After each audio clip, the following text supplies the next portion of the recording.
동그란 강물을 이렇게 바라보게 되면은 여러분은 어떤 생각을 하시나요?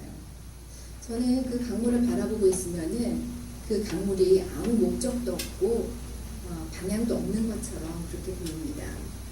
그러나 그 강을 잘 생각해 보면요, 일정한 방향이 있어요. 그 방향은 뭐냐면 중력입니다. 중력에 의해서 높은 곳에서 낮은 곳으로 흘러서 결국은 바다를 향하게 되어 있습니다. 그래서 그런 방향성을 가지고 있는데 그렇지만 그런 방향성이 우리 눈에 잘 보이지는 않아요.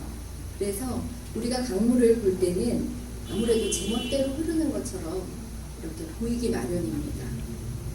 그런데 이 강물을 또 흘러가는 부분을 자세히 살펴보면 말이에요, 강이 이렇게 똑바로 직선으로 흐르는 게 아니라 구불구불 흐르잖아요. 이렇게 뱀처럼 이렇게 왔다 갔다. 근데 땅을 이렇게 구불구불 많이 흐르면, 구비처럼 흐르면 흐를수록 이 주변의 토양이 아주 비옥해집니다. 그리고 그 강물 주변에는 푸른 나무들이 자라나게 됩니다. 그런데요, 우리는 이렇게 구불구불 돌아가는 것을 별로 좋아하지 않은 경향이 있죠. 우리는 최단거리를 좋아하고요, 또 지름길을 좋아합니다. 우리는 가장 짧은 시간에 가장 큰 것을 얻는 것에 많은 관심을 기울입니다. 그런데 하나님께서 우리를 인도하시는 삶을 잘 생각을 해보면 하나님께서는 우리를 이렇게 최단거리 지름길로 인도하시지 않는 것 같이 봅니다. 오히려 이 강물처럼 구불구불 돌아서 가게 인도하시는 것처럼 느껴질 때가 있고요. 또 때로 강물처럼 장애물을 만나면 멀리 돌아가기도 하고, 또 절벽을 만나면 곤두박질 쳐서 폭포를 일으키기도 합니다. 어느 날 제가 기도할 때 하나님께서 하나님과의 동행이라는 것이 이 강물과 같다는 마음을 주셨습니다. 이 강물과 같이 아무런 방향이 없는 것처럼 보이지만 보이지 않는 하나님의 손길에 의해서 인도함을 받고, 또 강이 그 주변을 푸르게 하는 것처럼 하나님과의 동행이 이르는 곳마다 그 동행이 우리 마음속에 임한다면 우리 마음속이 생명으로 푸르러지고요. 또 나와 하나님과의 동행이 우리 가정과 또 내가 가는 곳에 생명과 푸르름과 비옥함을 가져다준다는 거죠. 먼저 하나님께서 우리 안에 역사하실 때 어떤 일이 일어나는가? 우리 마음속에서 해빙이 일어납니다. 해빙이란 말 좀 어렵죠. 얼음이 깨어진다는 뜻입니다.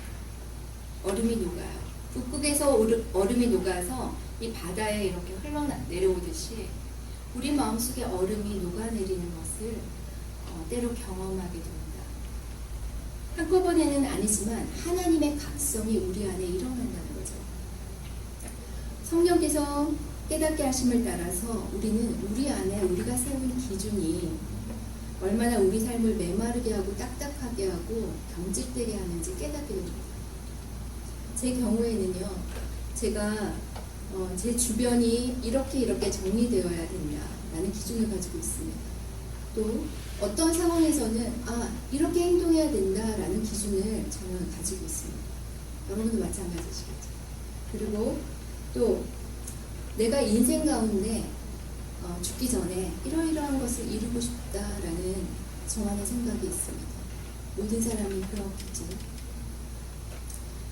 그런데 이러한 기준들이 저에게 많은 노력을 기울이는 그런 원동력이 되기도 하지만, 이런 기준들이 제 삶을 돌아볼 때 저를 굉장히 경직되고 딱딱하게 만드는 요인이 된다는 것도 하나님께서 깨닫게 하십니다. 하나님께서 저를, 또한 우리 그리스도인들을 빛을 비추어 주실 때 하나님께서 주시는 각성이 우리 안에서 일어날 때 우리는 이러한 우리의 모습들을 깨닫게 되는 거죠. 그때 그리스도인들에게 이런 고백이 일어납니다. 오라 공고한 사람이로다. 이 사망의 몸에서 누가 나를 건져내랴. 바울의 고백이죠. 여기서 바울이 고백한 것처럼 오라 나는 공고한 사람이로다. 이게 뭐냐면 영어 성경 읽으시는 친구들은 너무 잘 알 거예요. 미저러블해요. 나는 너무 비참한 사람이다 이런 뜻이에요. 내가 얼마나 비참한 사람인가 라는 걸 깨닫는다는 거죠. 하나님이 우리를 깨닫게 하실 때 나의 존재가 얼마나 비참한지 깨닫게 된다는 것이죠. 여러분이 혹시 들어보셨는지 모르겠지만 18세기에 미국의 1차, 2차 대각성 운동이 시작되어서 전 세계의 기독교 복음화에 아주 커다란 영향을 미쳤습니다. 이 대각성 운동은요, 아주 간단하게 말하자면 우리 하나님을 떠난 존재인 우리가 얼마나 비참한 채로 그분의 사랑과 긍휼을 우리 마음에 담지 못한 채 살아가고 있는지 깨우쳐 주시는 성령 하나님의 커다란 역사였습니다. 이 대각성 운동으로 인해서 잠자고 있던 수많은 그리스도인들이 일어났고요. 그들이 선교지로 자원하며 일어나서 수많은 곳으로 기독교 복음화가 크게 일어나는 커다란 운동이 되었습니다.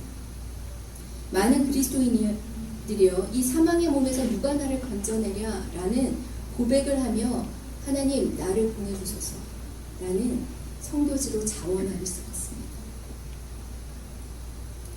이렇게 하나님께서 일하실 때, 하나님의 각성을 일으키실 때 우리는 우리의 죄를 깨닫고 또 메마른 마음, 현존이죠. 우리의 존재가 어떤지 깨닫게 됩니다.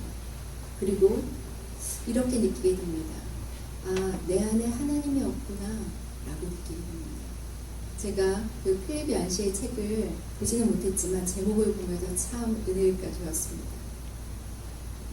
하나님께서 아직 소유하지 못하는 땅, 하나님께서 아직 다스리지 못하고 있는 땅이 내 마음속에 너무 많구나라는 것을 이제 잠을 깨면서 알게 되는 거죠.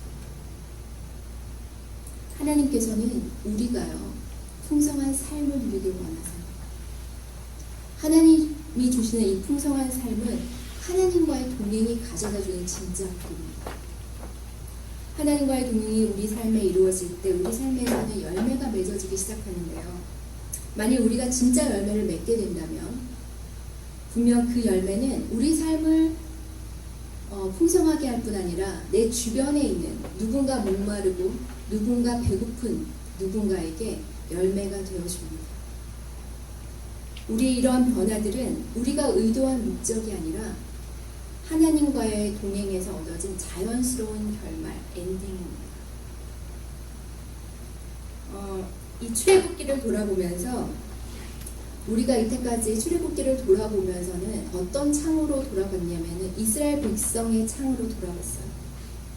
이스라엘 백성들이 모세의 도움을 받아서 어떻게 하나님의 인도하심을 받는가 그 창으로 봤는데 이번에는 어떤 창으로 보고 싶냐면요. 지금 제가 설명드린 것처럼 모세와 하나님의 동행이 만들어내는 그 강줄기를 따라서 그 주변에 그 나무가 푸르러지고 땅이 푸르러지듯이 그 이스라엘 백성들이 출애굽하는 그런 놀라운 영향력이 있기까지 모세와 하나님과의 동행이 얼마나 깊고 또 얼마나 은혜로웠으면 그런 놀라운 영향력이 일어났는가에 맞추어서 포커스를 맞춰서 이 출애굽기를 돌아보고 싶습니다. 오늘 읽은 본문인 4장은요, 이런 소제목이 붙어 있어요. 하나님께서 모세에게 능력을 주시다라는 소제목이 붙어 있어요. 모세가 이제 하나님과의 동행으로 인해서 벌어질 일들에 대해서 두려움을 느끼게 됐어요. 너무 두렵겠죠. 자기가 필사적으로 도망 나온 그곳으로 다시 돌아가는 거잖아요. 그죠? 그래서 매우 두려워했는데 하나님께서 이 두려워하는 모세에게 그래서 능력을 주셨어요. 두 가지를 주셨는데 오늘은 그 한 가지, 지팡이가 뱀이 되고 다시 그 뱀이 지팡이가 되는 그런 기적을 주셨는데 그거에 대해서 한번 살펴보도록 하겠습니다. 여러분은 이 지팡이에 대해서 지팡이 잘 아시죠? 모세의 지팡이. 뱀으로 됐다가 또다시 지팡이가 되는 이 놀라운 지팡이를 기적을 어떻게 생각하세요? 이때까지 그 기적에 대해서 어떻게 생각하셨는지 잘 모르겠지만 제가 생각할 때 이 기적이 그닥 그렇게 특별한 기적 같아 보이지 않아요. 여러분이 출애굽기를 읽었으면 아시겠지만 모세가 이 기적을 행할 때 어떻게 했어요? 애굽의 그 술사들도 다 이 기적을 행했어요. 그렇죠? 그래서 바로가 콧방귀를 딱 켜요. 이 정도쯤이야 이러면서. 그게 별로였어요. 하나님께서 첫 번째 주신 기적치고는 좀 너무 실망스러웠어요. 근데 하나님께서 왜 이런 기적을 주셨을까요? 여러분 생각해 보셨나요? 오늘 그것을 한번 돌아보고 그 말씀 가운데 하나님의 뜻을 알아보고 싶습니다. 본문에 보면 하나님께서 지팡이를 땅에 던져라 이렇게 그래서 모세가 지팡이를 땅에 던졌어요. 그랬더니 뱀이 됐어요. 무서워서 모세가 피하니까 하나님께서는 뱀의 꼬리를 잡아라 이렇게 말씀하셨어요. 그러니까 다시 지팡이가 됐어요. 간단해 보이는 이 기적은 마술쇼가 아니에요. 애굽의 그러니까 애굽의 술사들이 벌이는 그런 마술쇼가 아니라 이 기적은 마지막 5절을 보면요. 말씀을 보여주면요. 그 마지막에 이렇게 되어 있는데 그 마지막에 뭐라고 되어 있냐면요. 이렇게 되어 있어요. 이는 그들로 그 조상의 하나님 곧 아브라함의 하나님 이삭의 하나님 야곱의 하나님 여호와가 너에게 나타난 줄을 믿게 하려 함이라 이렇게 말씀하고 있어요. 이것은 어떤 증거가 되냐면요. 이 지팡이 증거가 하나님이 모세에게 나타나셔서 지금 함께 동행하고 있다 이것에 대한 증거라는 거예요. 아니 바로의 술사들도 행하는 그런 그런 기적들이 어떻게 그 증거가 되냐 여러분 궁금해 보신 적 있으신가요? 모세는 두려움 속에 있었어요. 출애굽기 4장 1절에 보면은 모세가 어떤 두려움에 있었는지 보여줘요. 어떻게 돼 있어요? 그들이 나를 믿지 아니하며 내 말을 듣지 아니하고 이르기를 여호와께서 너에게 나타나지 아니하셨다 하리이다. 이것이 모세의 두려움이었어요. 모세는요, 자기가 그들에게 다시 돌아갈 때 그들이 내 말을 믿지 않을 거다라고 두려워했어요. 어쩌면 이 두려움은 당연한 것인지도 모르겠어요. 이스라엘 사람들이 이제 모세를 믿을 이유는 없어요. 그는 이미 왕자도 아니고 권력자도 아니고요. 아무 힘없는 일개 목동인 뿐이잖아요. 하나님께서는 이 아무 힘없고 또 그 누구도 믿어주지 않을 이 별 볼 일 없는 모세를 자신의 동행자로 삼으신 거예요. 그리고 출애굽이라는 이 커다란 비전을 이루시려고 하십니다. 하나님께서는 그 당시 모세 말고 선택할 수 있는 수백만의 사람들이 있었어요. 그들은 모두 이스라엘 사람들이었어요. 모두 다 하나님을 믿었어요. 그런데 이 모세를 선택하셨어요. 어쩌면 모세가 그럴 만한 능력이 없어졌을 때, 하나님의 일을 할 만한 능력이 없어졌을 때 모세를 찾아오신 것 같이 보여요. 마치 우리가 생각하기엔 이때를 기다리신 것처럼, 아니면 일부러 이렇게 구불구불 돌아가는 길을 계획하신 것처럼 바로 이때 찾아오셨어요. 그리고 이렇게 말씀하세요. 너의 지팡이를 땅에 던져라. 이 지팡이는요, 모세한테 굉장히 친근한 지팡이였어요. 40년 동안 한 번도 떨어뜨려 본 적이 없는 지팡이였을지도 모르겠어요. 아침에 일어나서 잠들 때까지 모세의 손과 발이 되어주고, 모세가 일을 하는 그 목동의 그 일을 가능할 수 있게 해주는 지팡이예요. 만약에 하나님께서 여러분에게 찾아오셔서 모세에게 지금 이렇게 말씀하시는 것처럼 여러분이 살아가고 있는 도구, 여러분의 손과 발과 같은 친근한 무엇, 없으면 안 되는 그 무엇에 대해서 그걸 땅에 던져라 이렇게 말씀하신다면 여러분은 어떻게 반응하시겠습니까? 이 성경 말씀은 우리들에게 이런 질문을 하고 있다고 생각합니다. 어쩌면 우리가 절대 버리려고 하지 않아도 자존심, 아니면 내가 의지해온 관계, 아니면 내가 익숙해진 뭔가, 그것을 떠나서 하나님 한 분만을 의지하고 바라보라는 듯이 내 손과 발이 되는 뭔가를 하나님께서는 던져버리라고 말씀하시는 거죠. 모세는 그 말씀에 그 지팡이를 던졌습니다. 과감하게 던져버렸어요. 자신이 40년 동안 함께해온 이 지팡이를 하나님의 말씀에 과감히 땅에 딱 던졌어요. 근데 하나님의 말씀대로 순종해서 그 지팡이를 땅에 던졌을 때 이 지팡이가요, 제 생각에는 아주 커다란 말이 되거나 아니면 커다란 군대가 되면 얼마나 멋졌을까. 그거 군대와 함께 아니면 커다란 말을 타고 그 애굽으로 들어가는 거예요. 멋지게, 고무도 당당하게. 그런데요, 뱀이 됐어요. 광야의 뱀은 거의가 다 독사예요. 작지만 치명적인 독을 가지고 있어요.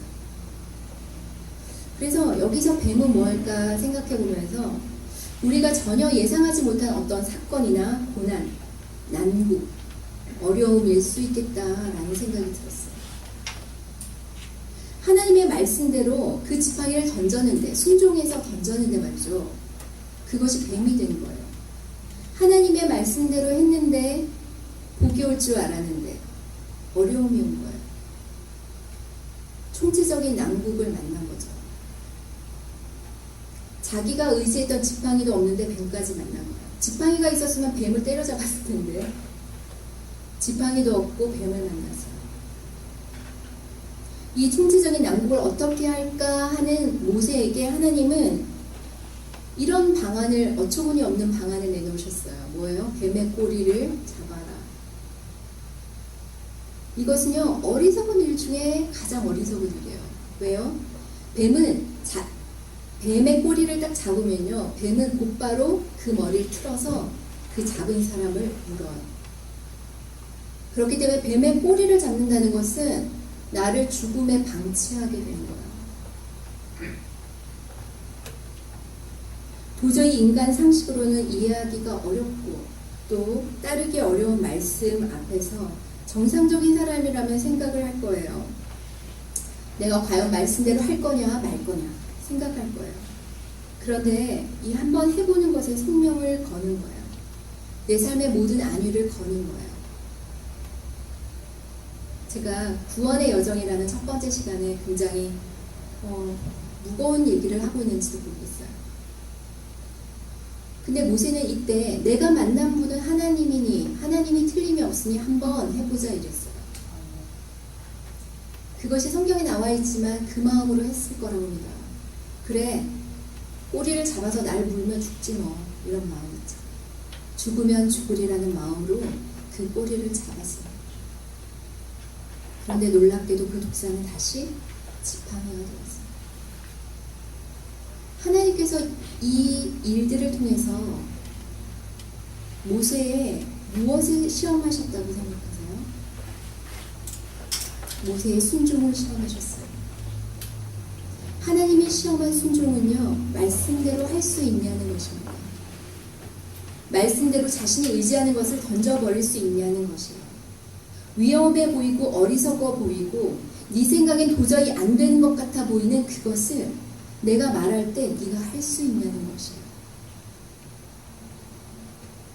그 말씀을 들을 때 그 말씀대로 할 수 있냐는 그 하나님의 말씀에 모세는 순종했어요. 그래서 이 하나님의 순종의 테스트를 통과한 거예요. 이 테스트를 통과함으로 얻어진 성과가 바로 이 첫 번째 기적이에요. 하나님께서는 순종에 익숙한 자를 쓰십니다. 순종은 이제부터 펼쳐질 모세와 하나님과의 동행에서 모세가 가지고 있어야 되는 준비물, 첫 번째 준비물이에요.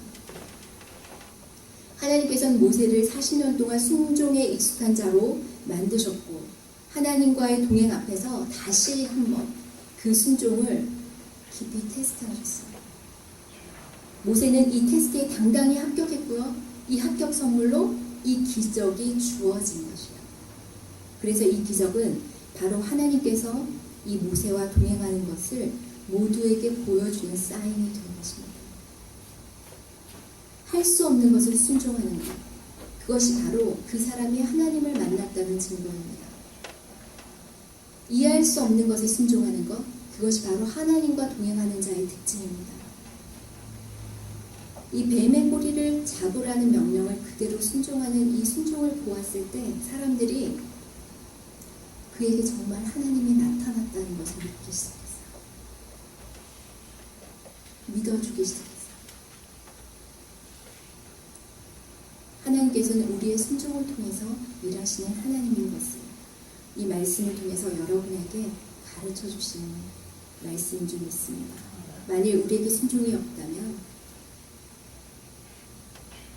하나님을 볼 수 없는 우리의 한계, 하나님의 일을 알 수 없는 우리의 지식의 한계를 가지고 하나님과 동행하는 것은 미션 임파서블입니다. 하나님은 이 한계를 뛰어넘을 수 있도록 우리에게 먼저 순종을 가르치십니다. 우리가 하나님과 함께 동행하는 이 구원의 여정에서 그래서 첫 번째로 우리가 가져야 할 것이 이 순종입니다. 그런데 이 순종은 어떤 것? 이해할 수 없는 것, 어려운 것, 우리의 모든 안위를 던져버릴 만큼의 놀라운 순종, 그 순종으로 하나님께서 우리를 이끄시는 줄 믿습니다.